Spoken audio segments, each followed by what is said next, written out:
On va parler, on va fâcher, on va dans ça, on va constater. Oh, y'a la cassipoté, puis c'est l'année, franchement. Bonjour à tous, bonjour à toutes, bienvenue sur ce podcast troisième partie. On va répondre à, jusque-là on a répondu à des questions clés. Si vous venez de nous rejoindre, soyez les bienvenus, mais sachez qu'il y a déjà deux parties qui ont déjà été produites, notamment la deuxième partie, la dernière vidéo que j'ai postée, où je disais pourquoi, selon moi, la France ne souhaitait pas l'indépendance pour ces territoires, et j'ai donné des raisons clés, des raisons d'un point de vue avantage pour la France, d'un point de vue économique, d'un point de vue géostratégique et militaire, d'un point de vue d'influence, que ce soit politique et diplomatique, d'un point de vue image avec la diversité culturelle et le patrimoine, d'un point de vue innovation et recherche, et du fait que nous sommes à ciel ouvert un laboratoire social et politique pour la France. Donc je vous invite à aller voir cette vidéo. N'hésitez pas à laisser des commentaires sur ce sujet et pourquoi selon vous la France ne nous accordera pas l'indépendance. Donc si vous êtes d'accord avec mon point de vue, argumentez donc sur le sujet et je serai ravi d'échanger encore avec vous là-dessus.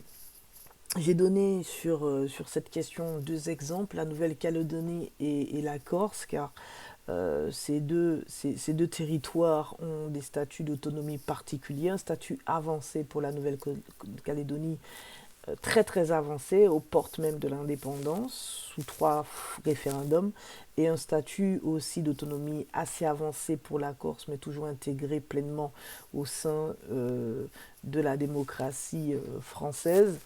Et voilà, donc on voit que dans les deux cas, ça n'a pas été une chose facile à avoir, à arracher. Il a fallu verser le sang pour tomber dans ces autonomies, entre guillemets.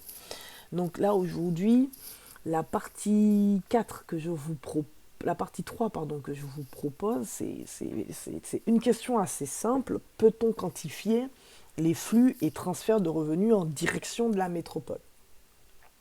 Ce n'est pas une question facile parce qu'on peut facilement savoir combien la métropole envoie en direction de ses territoires.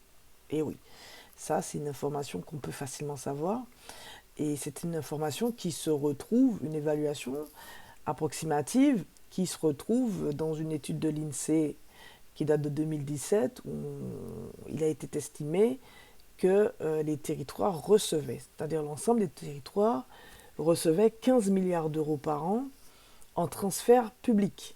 Donc à entendre ce nombre qui est réparti au sein des territoires, j'ai envie aussi d'avoir le montant qui me donnerait tout simplement un point de vue de ce qui part en direction de la France. D'accord ? Donc justement, on va faire un petit rappel des territoires qui sont aujourd'hui concédés à les territoires d'outre-mer de la France actuellement. Je sais que je l'ai déjà donné précédemment, mais je vais encore redonner ces territoires. Et c'est pour qu'on puisse bien comprendre où nous en sommes aujourd'hui. Donc aujourd'hui, la France, elle détient 5 territoires d'outre-mer ou départements. Nous avons Mayotte dans l'océan Indien, la Réunion dans l'océan Indien, la Guyane en Amérique du Sud, la Martinique et la Guadeloupe. D'accord ? Donc on est considéré comme des régions ultra-périphériques de l'Union européenne, ce qui signifie que nous faisons partie intégrante de la France et de l'Union européenne. Ça, c'est important de redonner un petit peu cette information-là pour qu'on puisse aller de l'avant. Donc aujourd'hui, le thème c'est, la question que je me pose c'est, peut-on quantifier les flux et transferts de revenus en direction de la métropole? Si il y a une personne, un homme politique, un député, en tout cas une personne instruite sur ce sujet, capable d'apporter une réponse, eh bien, je suis tout oui. Il est difficile d'établir précisément combien d'argent sort des Outre-mer en direction de la France métropolitaine, car cela dépend de plusieurs secteurs économiques, de la structure des investissements, des flux commerciaux et des transferts de revenus. Néanmoins, nous allons tenter une analyse générale des principaux flux financiers des territoires d'outre-mer vers la métropole. Premier flux, c'est les transferts de revenus des grandes entreprises. De nombreuses grandes entreprises implantées dans les territoires, quand je dis ça, je parle des banques, des assurances, des grandes distributions et des télécommunications, sont des filiales des groupes métropolitains. Même s'ils vont changer un peu le nom, ce sont des filiales des groupes métropolitains. Et une partie des bénéfices réalisés est rapatriée en métropole sous forme de dividendes versés aux maisons mères ou aux actionnaires. Bien sûr, dessus, ils peuvent payer des impôts et tout ce que vous voulez.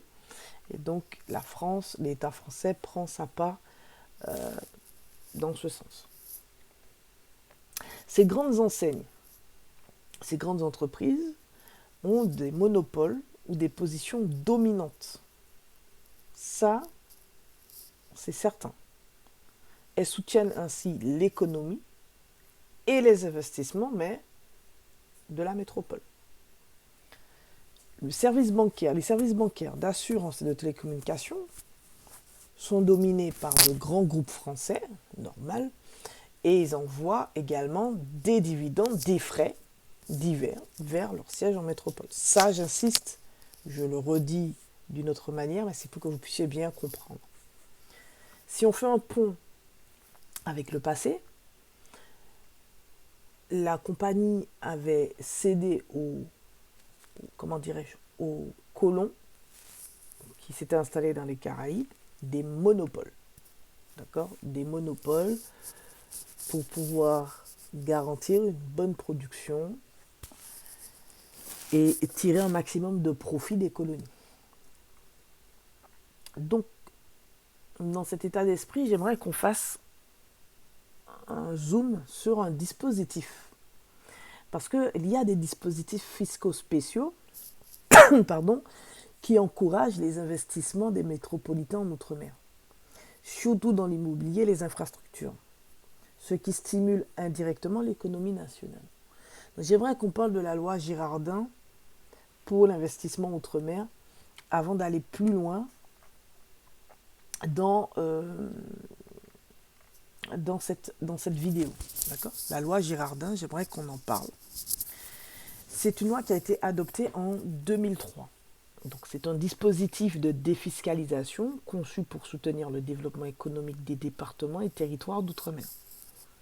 Son objectif principal est d'inciter les particuliers et les entreprises métropolitaines à investir dans des secteurs stratégiques des territoires ultramarins en échange de réduction d'impôts. Donc, j'ai fait une synthèse de cette loi, mais on se rend compte très rapidement qu'il y a un pont avec le passé.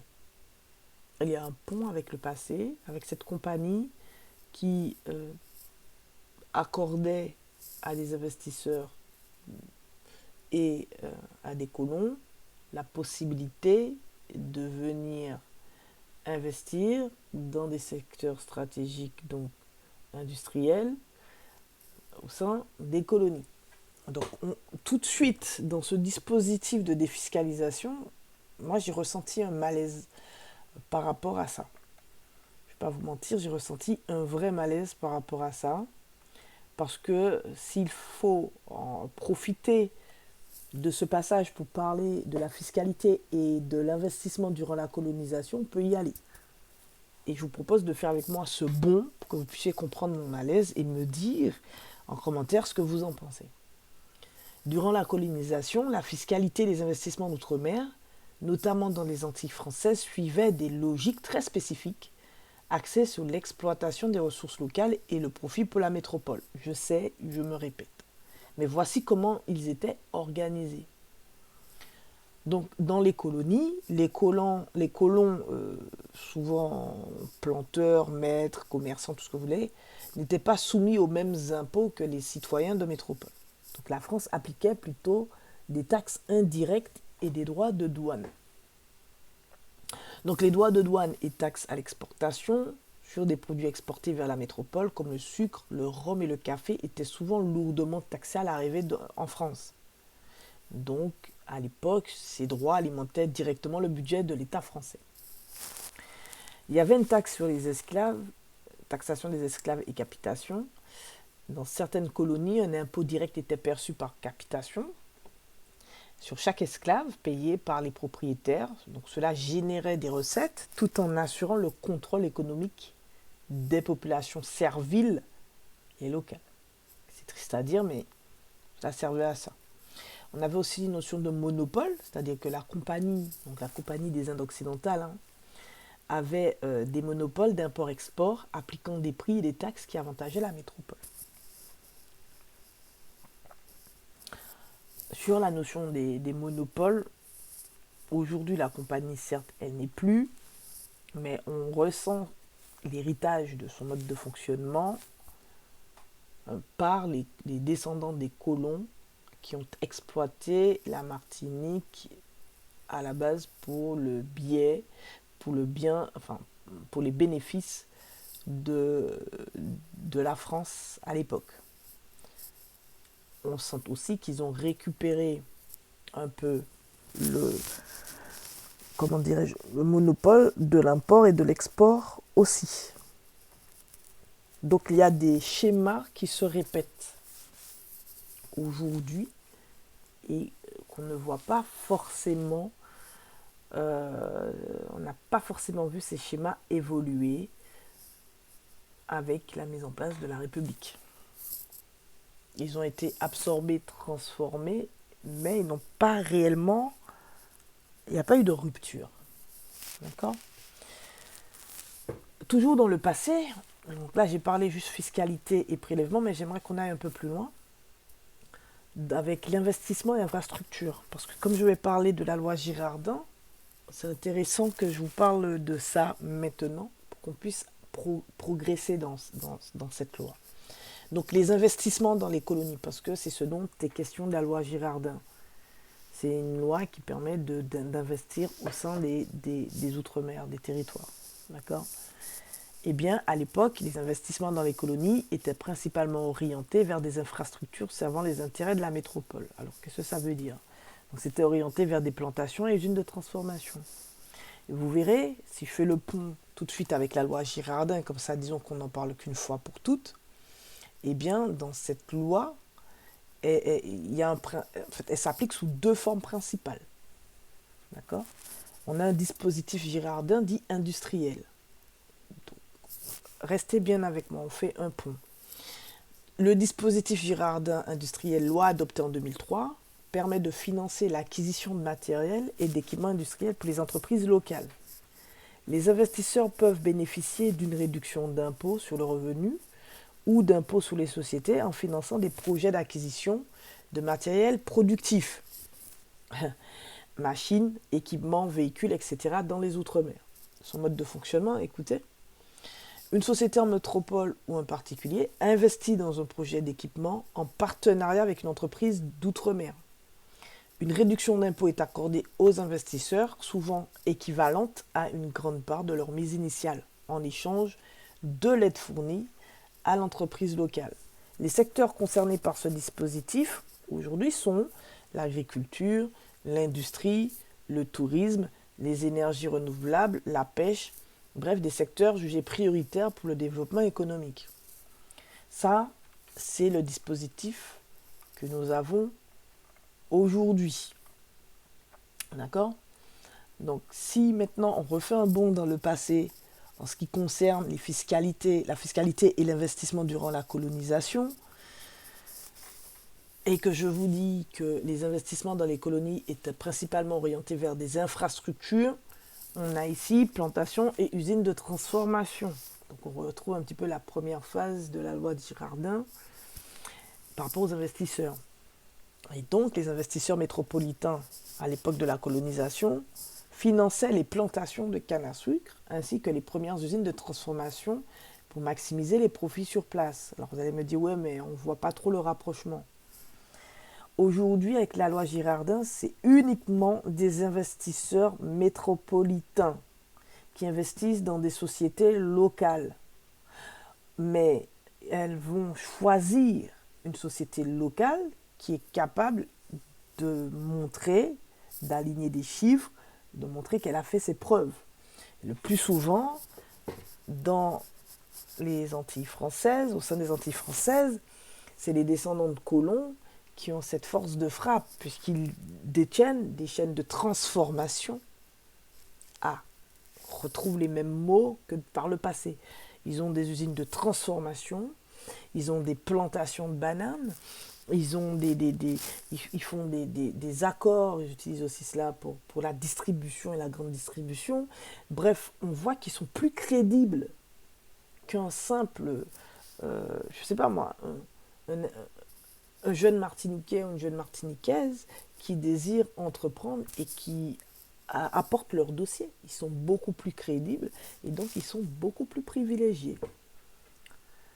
Et pour contrer cela, parce qu'on ne peut pas énoncer un projet, un problème, le pointer du doigt sans proposer une solution, il faudrait, si réellement on doit, donc vous avez vu pour moi, j'ai donné dans le podcast précédent les raisons, selon moi, voilà, les raisons, la France ne nous donnera pas notre indépendance. Si on ne se saigne pas pour avoir un minimum d'autonomie, ça va être très, très difficile. Ce sera un chemin très, très long et très sinueux. Le dernier pays, dernière colonie, la France a accordé l'indépendance à une colonie, c'était Haïti. Vous avez vu dans quel état la France a concédé à Haïti son indépendance et quelle politique de dénigrement la France a eue vis-à-vis d'Haïti, qui fait que même nous avons un regard négatif sur ce peuple courageux. Et qu'il va falloir, et je pense que cette génération l'a comprise, complètement transformer notre mindset vis-à-vis de cette ancienne colonie française qui s'est totalement, qui a levé la tête un jour et qui a dit non, nous voulons notre indépendance. Je referme la parenthèse très rapidement. Donc aujourd'hui, il faudrait que nos députés, nos députés, nos représentants, n'hésitent pas à détourner cette, je vais dire, pas la détourner, mais à faire leur cette loi, à prendre possession de cette loi et à créer un forum d'investisseurs et de projets tous les ans où des investisseurs rencontrent des porteurs de projets pour tout simplement proposer une alternative à notre économie et réduire le monopole des descendants de colons sur notre économie. Et ça, il faut vraiment porter le sujet et voir jusqu'à quel niveau nous pouvons cadrer cette rencontre. Parce qu'il faut éviter des conditions excessives de la part des investisseurs. Pourquoi je dis cela ? Parce qu'il y a des avantages et des inconvénients à la loi Girardin. Le deuxième dispositif de la loi Girardin, c'est le logement social. Donc cette version encourage la construction de logements sociaux en outre-mer où les besoins en matière de logement sont importants. Vous allez voir que indirectement, il sert aussi aux personnes qui veulent investir et un peu dans le domaine du tourisme. Ça, si on ne fait pas attention, ça peut être détourné aussi pour ceux qui cherchent à investir dans le tourisme. Donc je parle des métropolitains. Puisqu'il n'y a qu'eux qui peuvent investir dans le cadre de cette loi en outre-mer. Donc le fonctionnement des investisseurs financent des projets de construction ou de réhabilitation de logements sociaux et en contrepartie bénéficient d'une réduction d'impôts conséquente. Cela permet d'augmenter le parc de logements disponible pour les populations locales. Il y a un impact cependant. En soutenant les logements sociaux, le dispositif contribue à réduire les problèmes d'habitat insalubre et à répondre à la demande croissante des logements en outre-mer. Cette loi a été critiquée et présente quand même des avantages. C'est pour ça que j'aimerais qu'on se pose sur les avantages de cette loi et comment on peut s'approprier cette loi qui fait perdurer un peu quelque chose du passé, un schéma du passé. Premièrement, elle est censée encourager l'investissement. Donc, en attirant des fonds en provenance de la métropole sur des secteurs essentiels des Outre-mer, on est censé encourager l'investissement.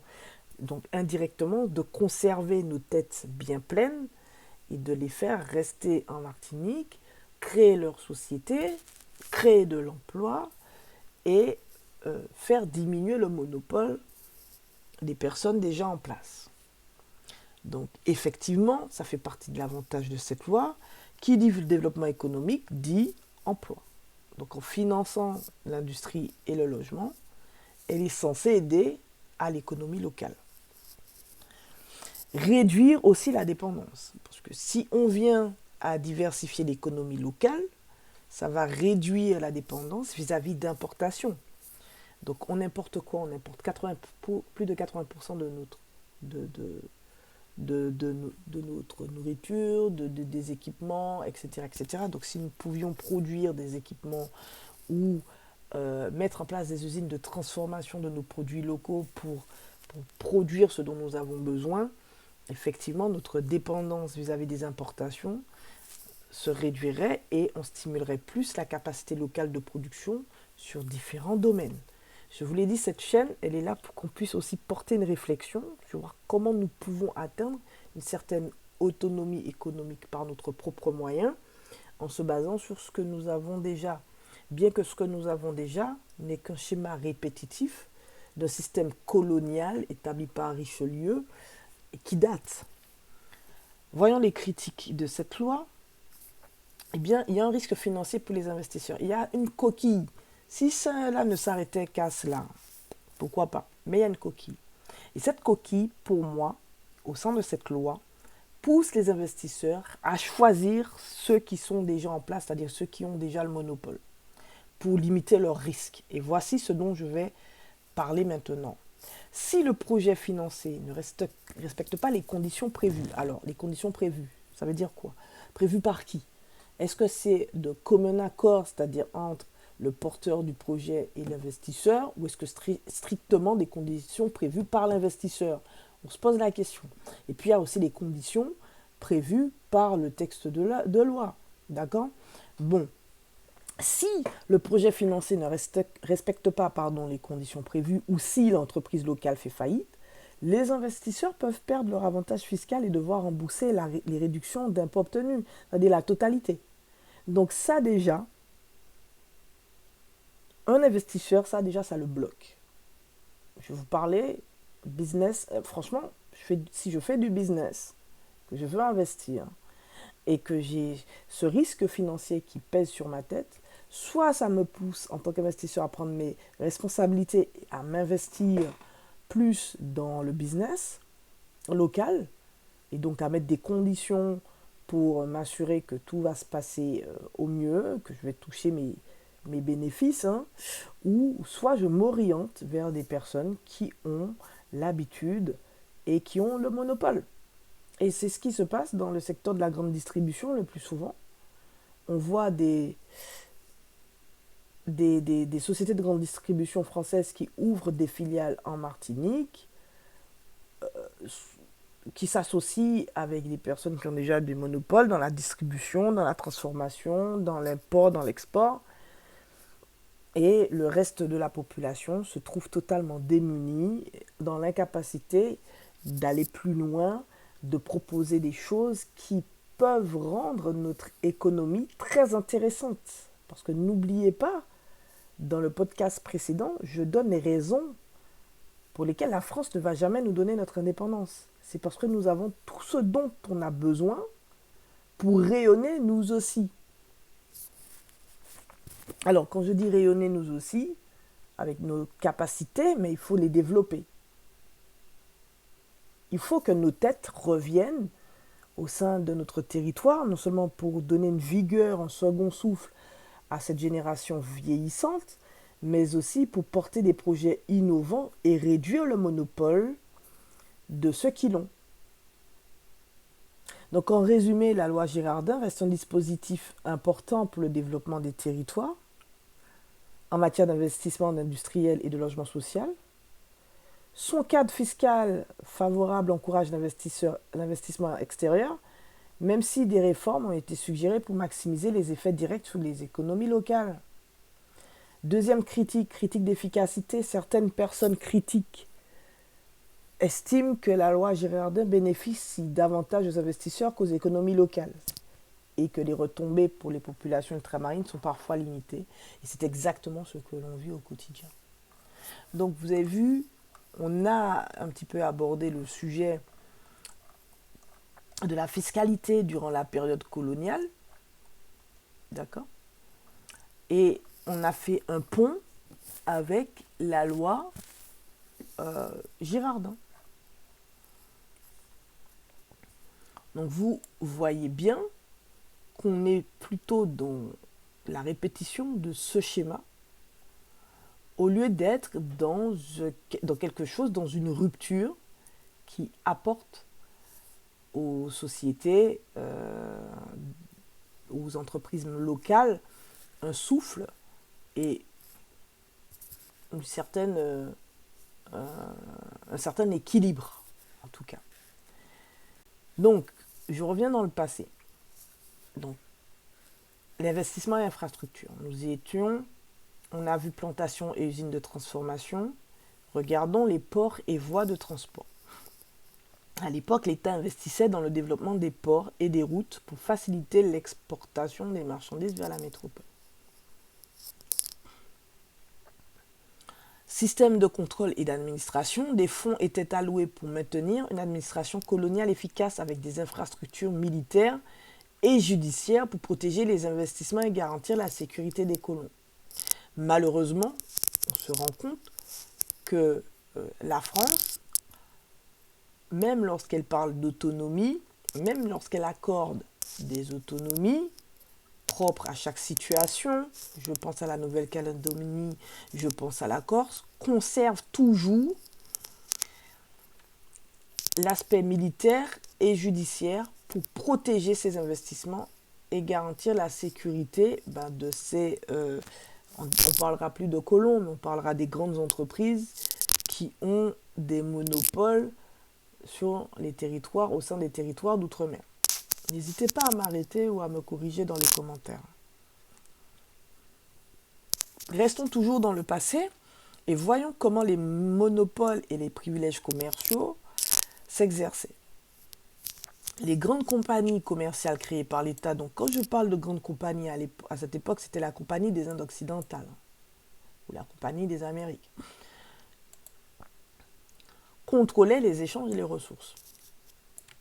Donc ces compagnies bénéficiaient de privilèges fiscaux, de monopoles, de réduction de taxes pour stimuler les investissements privés dans les entreprises coloniales. Et ça, on retrouve bien indirectement, on retrouve une part de ce schéma, en tout cas dans la loi Girardin, qui est là pour stimuler les investissements privés au sein des territoires au moyen de réduction de taxes. Donc on est vraiment dans une continuité. Ça me fait un peu sourire parce que je ne vois pas ici de rupture. Bref, en retour, elle devait assurer le transport des marchandises et la prospérité des colonies sous le contrôle de la métropole. C'est exactement ce qui se passe avec Girardin. Des investisseurs métropolitains interviennent dans l'économie locale pour assurer une prospérité des sociétés dites locales sous contrôle de la métropole, c'est-à-dire dans le cadre d'une loi, la loi Girardin, et puis aussi dégager aussi des bénéfices et donc du chiffre pour payer les taxes, TVA et compagnie. Je terminerai avec l'enrichissement de la métropole. À l'époque, les profits de la colonisation étaient rapatriés vers la France en enrichissant les négociants, les banquiers, les investisseurs. on se rend compte qu'on est toujours dans ce même schéma. Aujourd'hui, les flux qui sortent de nos territoires, indirectement ou directement, enrichissent eh bien, les investisseurs, premièrement, les banquiers et les grandes sociétés. Donc, nous ne sommes plus dans une économie de plantation, parce qu'à l'époque c'était le cas, et cette économie de plantation à l'époque, la structure économique imposée visait une monoculture. Prenons le cas de la Martinique, la banane est une monoculture et cela assure des revenus importants pour les producteurs métropolitains et leurs partenaires commerciaux. Donc les producteurs métropolitains, on dira plutôt des producteurs descendants de colons aujourd'hui, et leurs partenaires commerciaux et leurs investisseurs, certainement grâce à la loi Girardin ou d'autres mécanismes qui ont pu entre-temps être mis en place. À l'époque, nous avions une accumulation de capitaux, des taxes, des droits de douane et des bénéfices contribuaient à l'accumulation des capitaux pour les grands centres financiers et commerciaux de la métropole comme Nantes et Bordeaux. Donc, vous voyez, on peut facilement faire un pont, ne serait-ce que sur cette loi. J'ai pris cette loi-là, pas exprès, mais c'était tellement évident qu'elle était dans un schéma répétitif du système colonialisme qu'il fallait vraiment en parler et se rendre compte que c'est la continuation. Même dans les lois qui sont aujourd'hui votées, censées être en faveur d'un développement, du territoire. Toujours dans le passé, nous avons le système mercantiliste. La France, vous le savez, appliquait une politique mercantiliste visant à maximiser l'excédent commercial, l'accumulation de l'or et d'argent, en limitant les importations et en développant les exportations. On se rend compte que là aussi, on est dans un schéma qui se répète. La France exporte beaucoup vers ses territoires, d'accord ? Et ces territoires, elles, n'ont pas trop le droit d'importer ou de produire des produits concurrents de la métropole. Donc on reste toujours dépendant économiquement à la France et à ses aides, entre guillemets, et cela limite notre développement local. Mais par le passé, c'était vraiment prévu. C'est-à-dire que les colonies n'avaient pas le droit de produire ou d'importer des produits concurrents. Cela renforçait la dépendance économique à la France et limitait le développement local. On est vraiment dans le même schéma du système mercantiliste. S'il y a quelque chose qui a été vraiment maintenu, j'ai l'impression que c'est ce système-là qui court toujours de nos jours, en fait, au sein de notre économie et de notre échange avec la France métropolitaine. Alors que nous aurions dû être en franche rupture au moment de l'abolition de l'esclavage, en franche rupture au moment de la naissance de la démocratie en France, on a été dans une continuation. Clairement, dans une continuation. Et la France a raté le coche de pouvoir totalement revoir ce système, revoir ces mécanismes pour développer la puissance de ces anciennes colonies, donc ces départements, développer ces territoires d'outre-mer et en faire vraiment la pointe de leur flèche. Imaginez-vous, une Martinique, une Guadeloupe, une Guyane, Mayotte, Réunion, puissante et forte, sachant conserver leur, leur jeunesse, sachant conserver et développer une idée d'investissement local, d'exportation autour avec les pays qui nous entourent, selon nos contextes qui nous sont propres, ça aurait été vraiment quelque chose d'incroyable. Malheureusement, il n'y a pas eu cette rupture, ça a été vraiment un train raté, une rencontre ratée entre la possibilité d'étendre vraiment économiquement la France, son pouvoir économique, et pas qu'un pouvoir diplomatique, mais réellement un pouvoir économique qui s'étend, une prolongation qui s'étend, en rompant les liens de monopole, en arrêtant totalement cette hégémonie du pouvoir, économique et en permettant à toute une population d'être une force de frappe économique là où ils se trouvent, dans leur contexte, facilitant les échanges, etc. Mais comme la France préfère exporter et très peu importer de ses territoires, eh bien on se retrouve toujours dans un système mercantiliste. Dites-moi ce que vous en pensez en commentaire.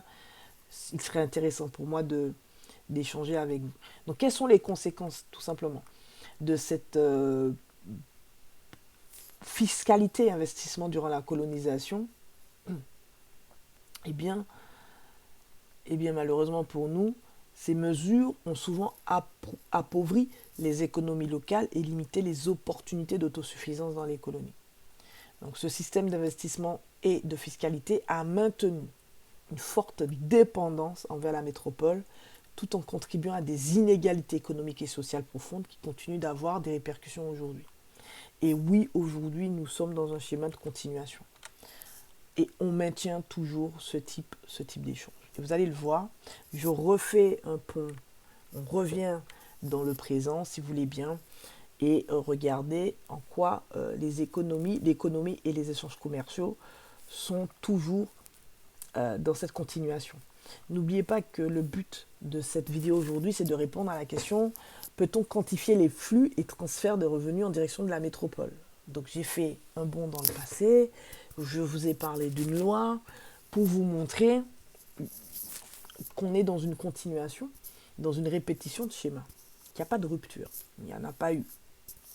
D'accord? Mais la question demeure, est-ce qu'on peut quantifier ces flux? Même si c'est très difficile d'établir précisément combien d'argent sort des Outre-mer, je tente en tout cas de vous apporter mon point de vue sur ces sujets en restant assez factuel. Donc l'économie et les échanges commerciaux. Les territoires d'ultramarins participent à l'économie française par le biais de certaines industries. L'agriculture, la pêche, le tourisme. Donc, vous voyez qu'on est dans une répétition du passé quand même. La production de ressources naturelles spécifiques. En Martinique, on a l'agriculture, rappelez-vous la monoculture, avec la banane, le rhum, d'autres cultures tropicales qui alimentent quand même le marché national et international. Ce qui permet quand même à la France d'injecter des produits, des cultures tropicales à l'international. Et enfin le tourisme. Donc la Martinique attire des milliers de visiteurs chaque année, ce qui génère des revenus pour le territoire, mais également pour les entreprises de transport et de services basées en métropole. Donc là aussi, les revenus que cela génère pour le territoire, qu'en est-il? Quand je dis le territoire, je parle des territoires d'outre-mer. En Martinique, par exemple, le territoire de la Martinique, ça génère, le tourisme, oui, génère des revenus, mais également pour les entreprises de transport et de services basés en métropole.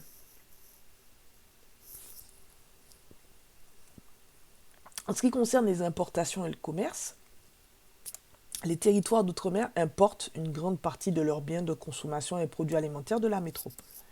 Équipements, produits industriels, alimentation, etc. Ce commerce entraîne des transferts monétaires importants vers la métropole car les importations dépassent généralement les exportations de ces territoires. Donc le solde commercial est souvent défavorable pour nos territoires car nous exportons peu en comparaison de nos importations depuis la métropole. Donc par exemple en Martinique et en Guadeloupe, 80% des produits alimentaires proviennent de la métropole. Donc là, on a un gros poste ici de flux en direction de la métropole. Vraiment. En ce qui concerne les prélèvements fiscaux et sociaux, puisqu'on a parlé un peu de fiscalité durant la période coloniale, on va voir que ici les impôts et les cotisations sociales collectées dans les Outre-mer peuvent transiter en partie vers les organismes publics métropolitains. Bien qu'une grosse partie de ces cotisations collectées soit réinjectée sous forme de prestations, donc retraite, cotisations sociales, et alimente les caisses nationales centralisées. On se demande combien nous coûtons à la France, finalement. C'est ça qu'on se pose la question. Cependant, il faut noter que la balance reste souvent favorable aux Outre-mer en termes de transferts publics. Les Outre-mer reçoivent en moyenne plus de subventions et d'aides, d'investissements publics qu'ils n'envoient vers la métropole. Je veux bien le croire, mais j'aimerais avoir des chiffres. C'est-à-dire, est-ce qu'un élu est capable de saisir la Cour des comptes? Est-ce qu'un élu est capable de saisir ces informations et nous dire en moyenne combien de l'ensemble des territoires, hein, combien de flux sortent de nos territoires en direction de la France métropolitaine? Ma question, elle est simple, elle est claire, elle est nette, elle est précise. Combien? Rappelez-vous, pour commencer cette vidéo, je vous ai donné un chiffre, une évaluation approximative d'une étude de l'INSEE qui dit qu'en 2017, nous recevions, la totalité des territoires recevait chaque année 15 milliards d'euros par an en transfert public pour soutenir la population.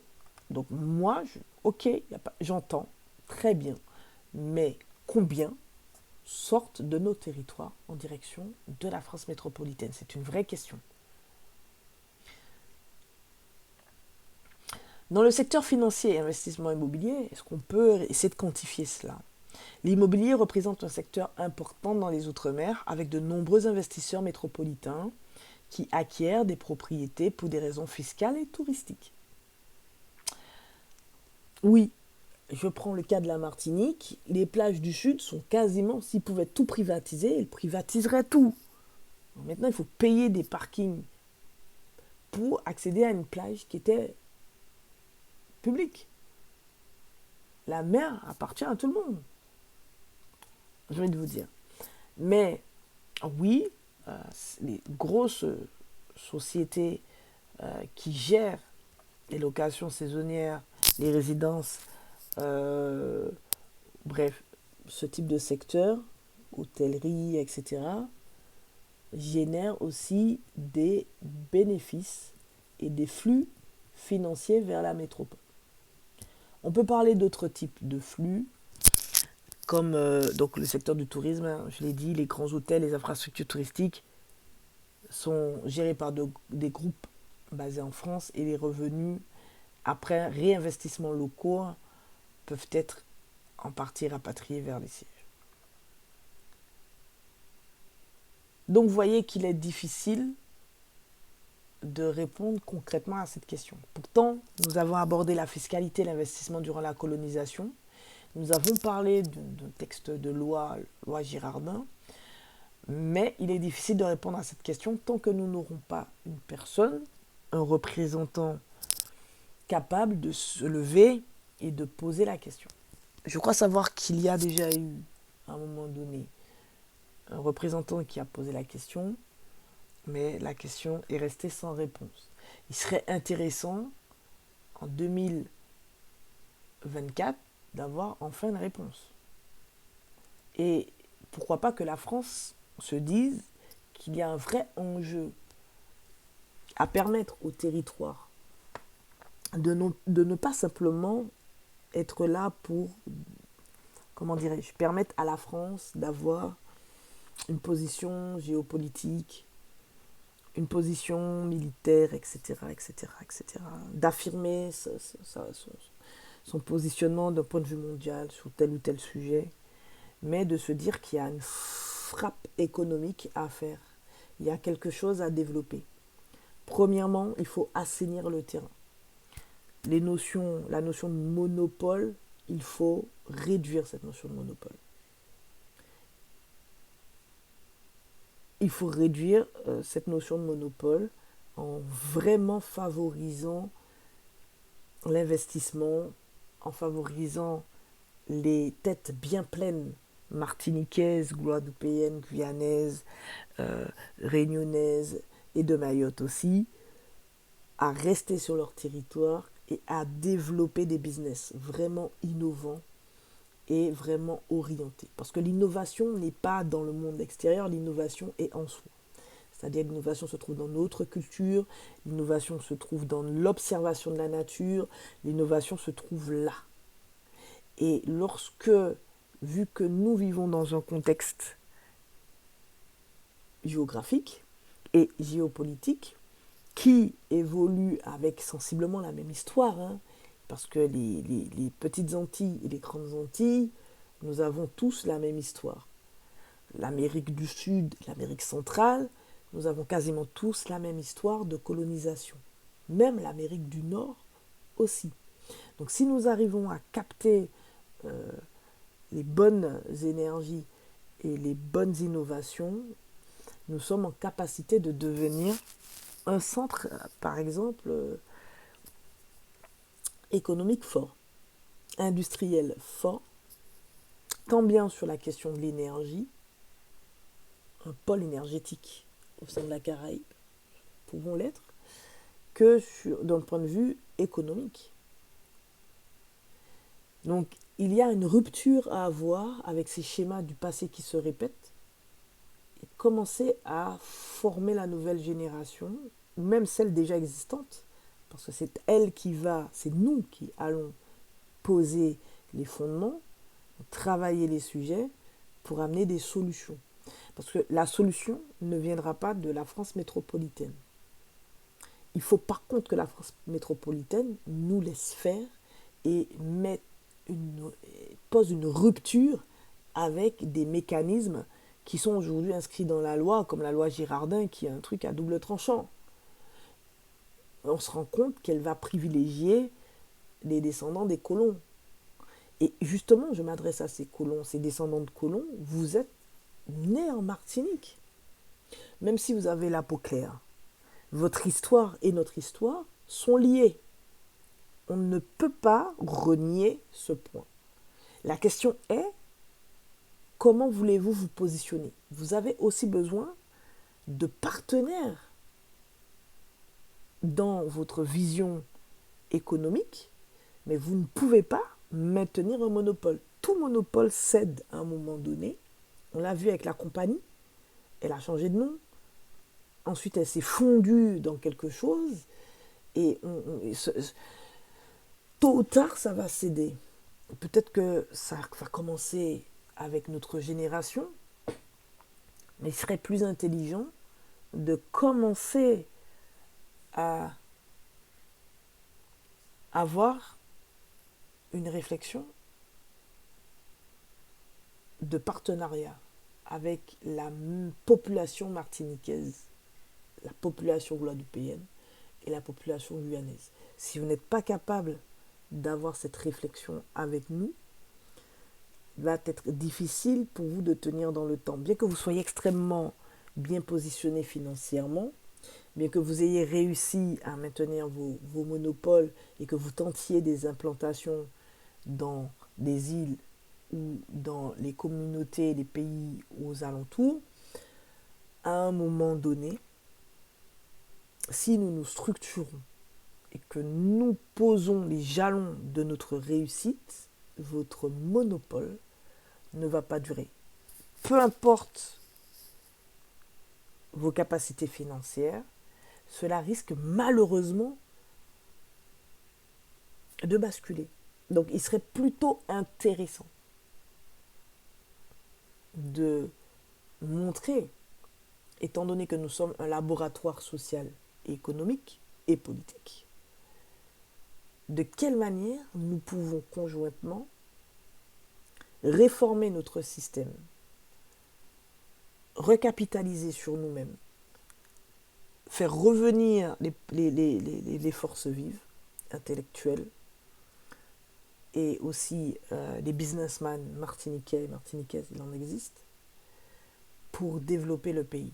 Et si vous ne le faites pas avec nous, vous qui êtes aussi martiniquais autant que nous, puisque nés sur le territoire, vous qui avez une liaison, votre histoire est liée à la nôtre, c'est-à-dire que sans nous, vous n'auriez pas été ce que vous êtes.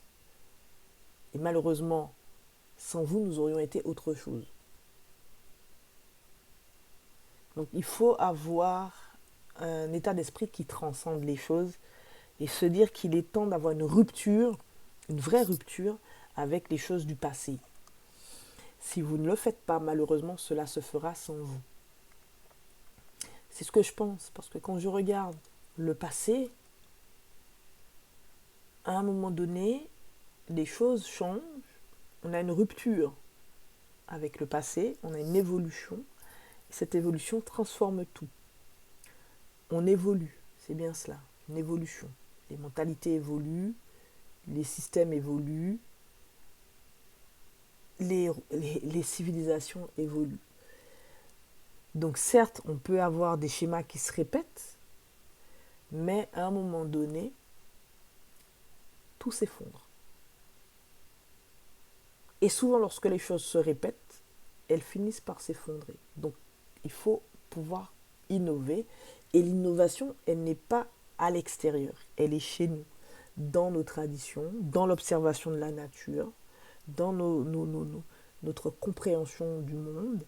C'est là que se trouve notre force vibratoire et notre capacité à innover.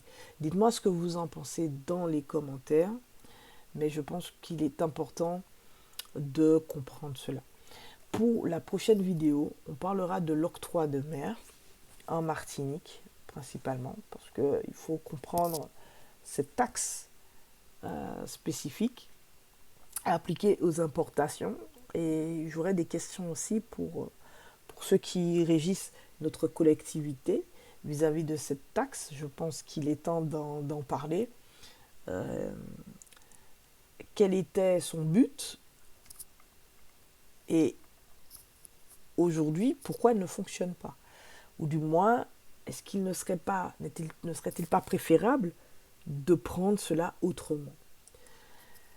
Voilà les amis, donc je vous propose cette quatrième partie où nous allons aborder l'octroi de mer en Martinique pour approfondir un petit peu le sujet et voir de quelle manière nous pouvons réorienter cette taxe et voir comment on peut faire preuve de transparence, non seulement vis-à-vis de la population, mais aussi dans sa répartition au sein du territoire.